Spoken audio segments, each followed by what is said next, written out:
Hello বন্ধুরা, সবাই নিশ্চয়ই ভালো আছো। বন্ধুরা, আজ আমি পাবদা মাছের ঝালের রেসিপি নিয়ে এসেছি তোমাদের কাছে। সবার কাছে ভিডিওটা দেখার অনুরোধ রইল, কেউ কিন্তু স্কিপ করো না প্লিজ।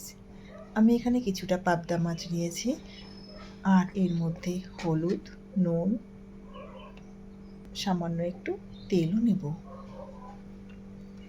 এবার মাছগুলোকে আমি ভালো করে মাখিয়ে নেব, যাতে প্রত্যেকটা মাছে নুন হলুদ সুন্দর করে লেগে থাকে। এদিকে কড়াই গ্যাসের উপর বসিয়েছি, তেলও গরম হয়ে গেছে। এবার মাছগুলোকে আমি সুন্দর করে এক এক করে ভেজে নেব। তো মাছের এক পিঠ ভাজা হয়ে গেছে, আর এক পিঠ ভাজা হয়ে গেছে। এবার মাছগুলোকে আমি আলাদা একটা প্লেটে তুলে নিলাম।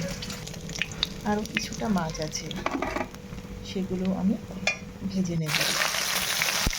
বন্ধুরা, আমার মাছ ভাজা কমপ্লিট। এবার আমি মশলার জন্য তৈরি করেছি। একটা পেঁয়াজ নিয়েছি গ্রেট করা, কিছুটা কাঁচা লঙ্কা, আদা রসুনের পেস্ট, আর একটা টমেটো কুচি। এদিকে তেল গরম হয়ে গেছে, ওর মধ্যে জিরা শুকনো লঙ্কা ফোড়ন দিলাম, আর গ্রেট করা পেঁয়াজটাও দিলাম। এবার একটু নেড়ে চেড়ে নিলাম। এটা যখন একটু হালকা কালার আসবে, এর মধ্যে দিয়ে দিলাম আদা আর রসুনের পেস্ট। এটাও ভালো করে কষিয়ে নিতে হবে। তো এর কালারটা যখন চলে আসবে, এর মধ্যে টমেটো দিয়ে দিলাম, আর দেবো হলুদ,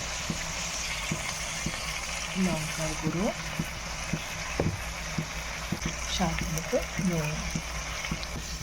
এসব দিয়ে ভালো করে নেড়ে চেড়ে নেব।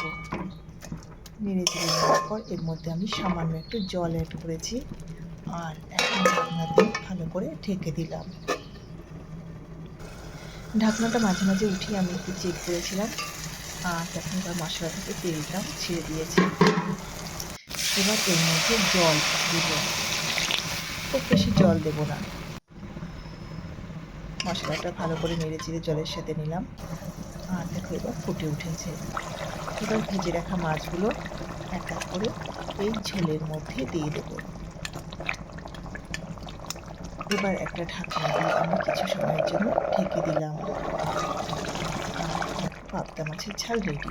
কাঁচা লঙ্কা আর ধনেপাতার কুচিগুলো অ্যাড করলাম।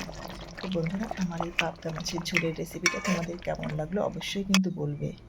আর আমার ভিডিওটা দেখার জন্য সবাইকে রইল অনেক ধন্যবাদ। সবাই ভালো থেকো।